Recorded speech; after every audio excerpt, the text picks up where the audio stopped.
We're about to dive into a battlefield that's completely invisible to the naked eye. It's this high-stakes arms race that's happening right now inside almost every single bacterium on the planet. And it's a wild story of conflict between bacteria and these little parasitic genes, a conflict that has literally shaped the entire microbial world. So let me just start with this question. What if a gene could act like a poison, but it also came with its own built-in antidote? What would be the point of something like that?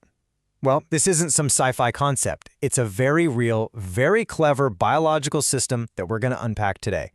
Okay, so this whole thing is called a Toxin-Antitoxin System, or TA system for short, and it's basically this brilliant little 2-for-1 gene package.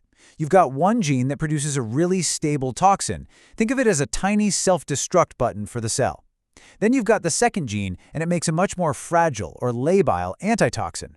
That antitoxin is like the safety key, but here's the catch. It's a flimsy key that the cell has to keep making constantly to stop that button from being pushed. And that difference in how long they last? That's everything. It's the whole secret. The antitoxin key, well, it falls apart in just a few minutes. But the toxin, the poison, it's built to last for hours. So you can see the imbalance, right? If the cell ever stops making both of them, that antidote disappears first, leaving the long-lasting toxin totally free to wreak havoc. It's an incredibly clever design. So where do we actually find these things? Well, a lot of the time they're hanging out on plasmids. Plasmids are these small, circular pieces of DNA, kind of like this one here. And they're separate from the bacterium's main chromosome. You can think of them as tiny genetic freeloaders. Sometimes they carry useful stuff like antibiotic resistance, but they use these TA systems to make sure they never get kicked out. So here's how they pull it off. Let's say you have a bacterium, it's got a plasmid, and it's time to divide. Now, maybe one of the new daughter cells, just by chance, doesn't get a copy of that plasmid. Well, in that new cell, production of both the toxin and the antitoxin just stops cold. But remember that stability problem? That flimsy antitoxin key vanishes in minutes, but the toughest nails toxin is still floating around. With nothing to stop it, the toxin shuts the cell down.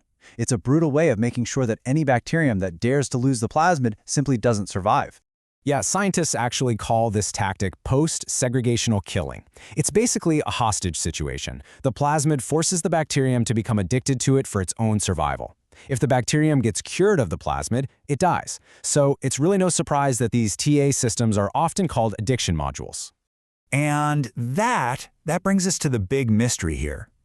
If these TA systems are a weapon used by parasitic plasmids, then why on earth do we find them all over the bacteria's own essential DNA, its main chromosome?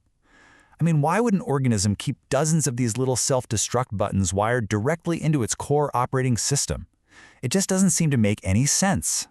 And this isn't some rare thing either. Take a look at this chart. It shows 10 different TA systems across more than 100 strains of E. coli. The GPS system at the top, it's in almost every single one. But then look down a few rows at rel B. It's only in about a third of them. The pattern is everywhere, but it's patchy. It seems almost random. And that patchiness? That's a huge clue. This isn't just an E. coli story either.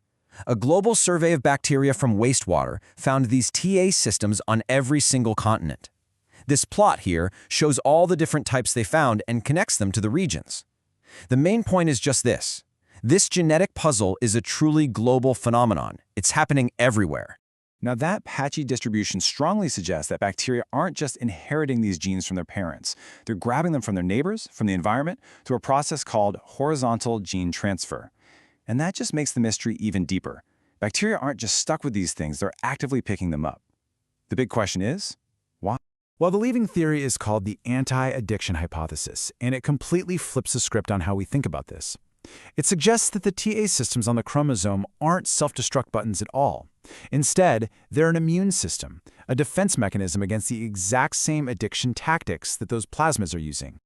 Okay, so this hypothesis makes two really clear, really simple predictions that we can actually go out and test. First, if a bacterium is carrying a plasmid with a specific TA system, it shouldn't have the exact same system on its own chromosome.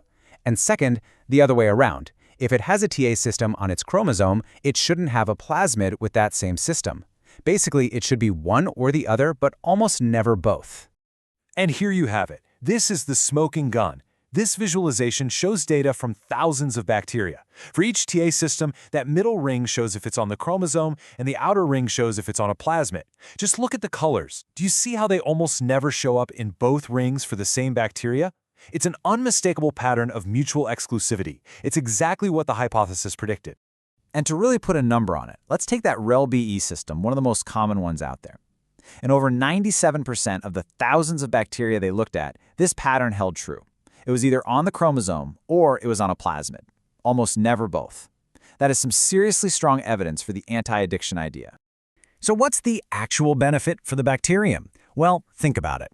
If a plasmid comes in and tries to pull its hostage routine, but the bacterium already has that same TA system on its own chromosome, well, the chromosome can keep pumping out the antitoxin. That antitoxin neutralizes the plasmid's poison, allowing the bacterium to safely get rid of the plasmid, which is often a real energy drain, without triggering the self-destruct. It's a perfect get-out-of-jail-free card. And this is how it builds into that full-blown arms race. It happens in a cycle. First, you get the invasion. A plasmid with a new TA system gets into the bacterium. Then you get integration. That system actually jumps from the plasmid onto the chromosome. Next comes anti-addiction. The host is now immune and can kick out the plasmid. And finally, accumulation. The bacterium has a new defense and it's ready for the next plasmid to come along. And the whole cycle just repeats. This diagram really shows that whole cycle in motion. It's what scientists call the addictive selection model. You can see the plasmid invading on the top left, then the TA system integrating into the host's DNA. This gives the host its anti-addiction defense, which lets it get rid of the plasmid and thrive.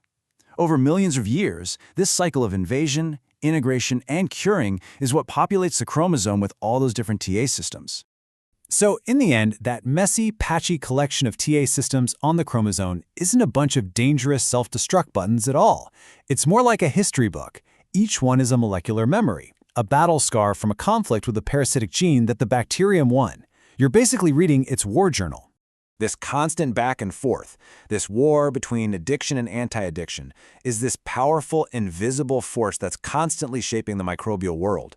And it kind of leaves you with a final thought, doesn't it? If this is the incredible battle shaping their world, what are the hidden evolutionary conflicts shaping ours?